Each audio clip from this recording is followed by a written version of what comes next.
माझे नाव नंदा आहे. मी आता 25 वर्षाची आहे. आमच्या कुटुंबामध्ये आई आणि मी आहे. 2020 मध्ये कोरोनामुळे माझ्या पप्पांचा मृत्यू झाला आहे. मी एका फायनान्स कंपनीमध्ये अकाउंटंट आहे. माझे पप्पा गेल्यानंतर आम्ही दोघीच आमच्या चाळीतल्या घरात राहत होतो. आता तुम्हाला तर माहितीच आहे की मुंबईमध्ये चाळीतली घर कशी असतात. चाळीमध्ये एक रूम आणि एक किचन असलेले आमचे घर आहे. माझ्या आईचे नाव सुनंदा आहे. ती एक गृहिणी आहे. आता तिचे वय 43 आहे. आई दिसायला गोरीपान आहे आणि त्यातच ती चांगलीच भरलेल्या अंगांची आहे. एकदम मदमस्त आहे आणि म्हणूनच अजूनही ती जवान वाटते. या घटनेची सुरुवात मागील महिन्यापासून झाली. मागील महिन्यामध्ये एका सकाळी मला माझ्या मोबाईलवरती एका व्यक्तीचा फोन आला की माझ्या काकीचा ॲक्सिडेंट होऊन तिचा मृत्यू झाला आहे. जेव्हा मी विचारले की तुम्ही कोण बोलत आहात, तेव्हा त्या व्यक्तीने सांगितले की तो माझा काका आहे. हे ऐकून मला धक्काच बसला, कारण मला माहितीच नव्हते की मला एक काका सुद्धा आहे.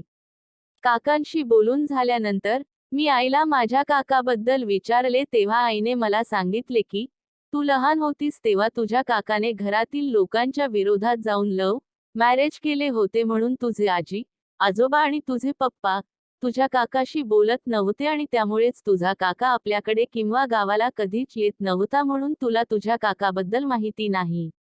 असे म्हणून आई पुढे म्हणाली, तस ही आता या गोष्टीला बरीच वर्ष झाली आहेत आणि भूतकाळात झालेल्या गोष्टी उघडत बसण्यात काहीच अर्थ नाही.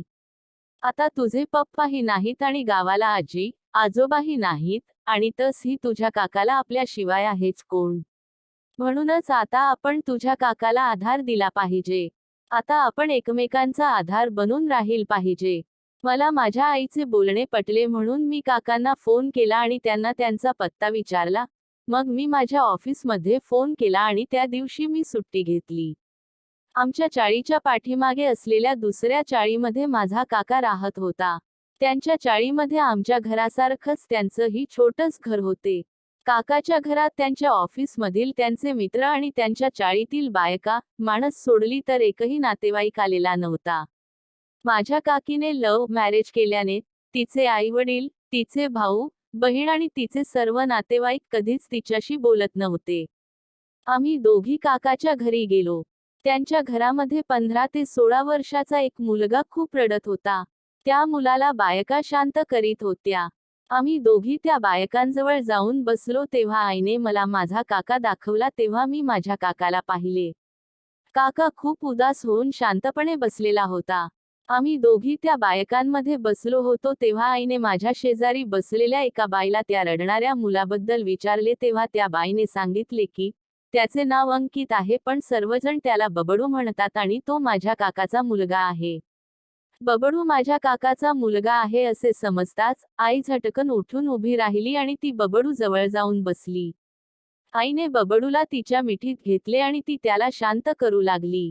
जवळपास 2 तासानंतर आम्ही सर्वजण स्मशानभूमीत गेलो. तेव्हा तिथे हॉस्पिटलची ॲम्ब्युलन्स आली आणि माझ्या काकीची डेड बॉडी देऊन गेली. बबडू माझ्या आईला मिठी मारून खूप रडत होता आणि आई त्याला शांत करण्याचा प्रयत्न करीत होती. थोड्या वेळानंतर स्मशानभूमीत दहन देण्याचा कार्यक्रम झाला. मग आम्ही सर्वजण काकाच्या घरी आलो. काकाच्या घरी आल्यानंतर मी एका बाईला माझ्या काकाविषयी काही माहिती विचारली, तेव्हा मला कळाले की माझ्या काकाला बबडू हा एकच मुलगा आहे आणि आता तो 9वीच्या वर्गात आहे. माझी काकी आणि बबडू हे दोघेच मुंबईमध्ये राहत होते. माझा काका आधी मुंबईमध्ये नोकरी करीत होता, पण काही महिन्यांपूर्वी कंपनीने त्यांना गुजरातला पाठवले होते आणि त्यामुळे तो गुजरातमध्ये राहत होता आणि पुढील 4 वर्ष तो गुजरातमध्येच राहणार होता. तो 15 दिवसांची सुट्टी घेऊन मुंबईमध्ये माझ्या काकीला आणि बबडूला भेटायला 2 दिवसांपूर्वीच आलेला होता.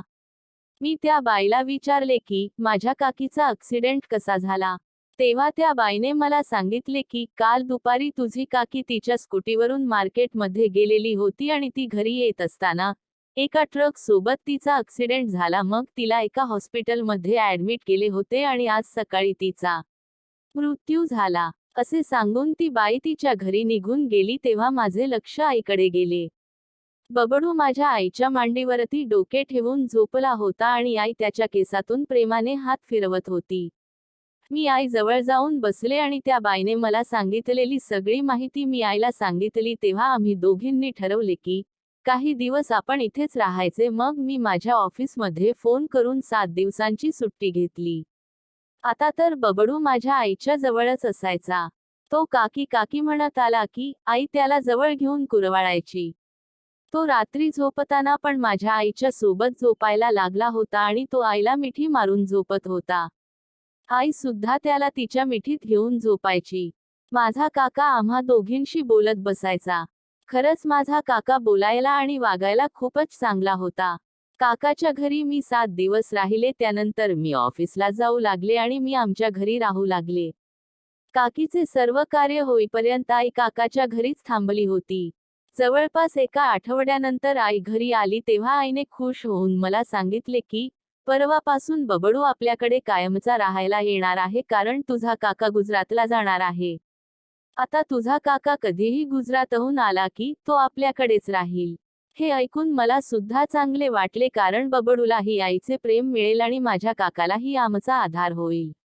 माझा काका बबडूला आमच्या घरी ठेवून तो गुजरातला निघून गेला. बबडू खूप जास्त खुश होता आणि माझी आई सुद्धा खूप खुश होती. ते दोघेही एकमेकांसोबत खूप बोलायचे. तो शाळेतून घरी आला की आईजवळच असायचा. आई किचनमध्ये काम करीत असताना किंवा ती कोणतेही काम करीत असताना तो तिच्या जवळ उभा राहून बोलत असायचा. ते दोघे बोलत असताना बबडूने काही जोक केला तर आई खूप हसायची. आई नेहमी त्याला विचारून त्याच्या आवडीचेच जेवण बनवायची. आई त्याचे खूप लाड करायची. आईला कुठेही बाहेर जायचं असेल तर तो तिला त्याच्या बाईकवरून घेऊन जायचा. खर तर ती बाईक काकाची होती, पण काका इथे नसल्याने ती बाईक तो वापरायचा. दररोज संध्याकाळी चाळीतील बायका गप्पा मारायला बसत असतात. माझ्या ऑफिसच्या सुट्टीच्या दिवशी मीही त्या बायकांसोबत गप्पा मारायला बसले होते. तेव्हा आई आणि बबडू सुद्धा आमच्या सोबत बसले होते. बबडू हा आईच्या समोर बसलेला होता. एकदा दोनदा मी बघितले की बबडू गप्पा मारता मारता आईच्याकडे टक लावून बघत आणि आई सुद्धा तिच्या साडीचा एक पदर सरकवून एका बाजूचा ठेवत असे. आई माझ्यापेक्षा बबडूला जास्त महत्त्व देत होती. जर का मी आईला काही सांगितले आणि बबडूनेही आईला काही सांगितले तर आई बबडूला जास्त महत्त्व देत होती. एकंदरीत आईच्या वागण्यात आणि बोलण्यात खूप बदल झालेला होता. त्यामुळे माझ्यात आणि आईमध्ये वाद होऊ लागले होते. माझ्यात आणि आईमध्ये दुरावा होऊ लागला होता हे मला जाणवत होते. एके दिवशी ऑफिसमध्ये काहीच काम नव्हते म्हणून मी दुपारी 2च्या सुमारास ऑफिसमधून घरी आले. मी घरी आल्यानंतर पाहिले की घराचा दरवाजा आतून बंद होता. मला वाटले की आई झोपली असेल म्हणून तिने दरवाजा बंद केला असेल. मी दरवाजाजवळ गेले आणि मी दरवाजाची कडी वाजवणार इतक्यात मला काहीतरी खटपट जाणवली. म्हणून मी फटीतून बघितले तर मला एक पिंप दिसत होता आणि त्या पिंपामुळे मला स्पष्ट काही दिसत नव्हते. म्हणून मी माझा एक डोळा त्या फटीला लावला आणि बघू लागले. तेव्हा मला दिसले की बबडूने त्याचा टी-शर्ट अर्धावर केलेला होता आणि त्याने त्याचा बैग त्याच्या गुडघ्यांपर्यंत खाली केलेला होता. तो नक्की काय करीत होता हे मला दिसत नव्हते. मी त्या फटीपासून बाजूला झाले आणि मी दरवाजाची कडी वाजवली. जवळपास 5 मिनिटांनंतर बबडूने दरवाजा उघडला. मी घरामध्ये आले तेव्हा मी बघितले की तो टी-शर्ट आणि बरमुड्यावर होता. मी त्याला म्हणाले, काय रे, आज गेला नाही शाळेत? बबडू म्हणाला, आज माझी तब्येत ठीक नाही म्हणून शाळेत गेलो नाही, त्यामुळे आराम करणार. मी म्हणाले, अरे आई कुठे आहे? मी असे म्हणताच पिंपाच्या बाजूलाच असलेल्या बाथरूम मधून आई तिची साडी सावरत बाहेर आली आणि म्हणाली, काय ग नंदा, आज तू इतक्या लवकर का आलीस? मला वाटलं तू नेहमीच्या वेळी घरी येशील. मला बबडूवर आणि आईवर संशय आला की हे नक्कीच काहीतरी करत होते, पण मी त्यांना दाखवून दिले नाही.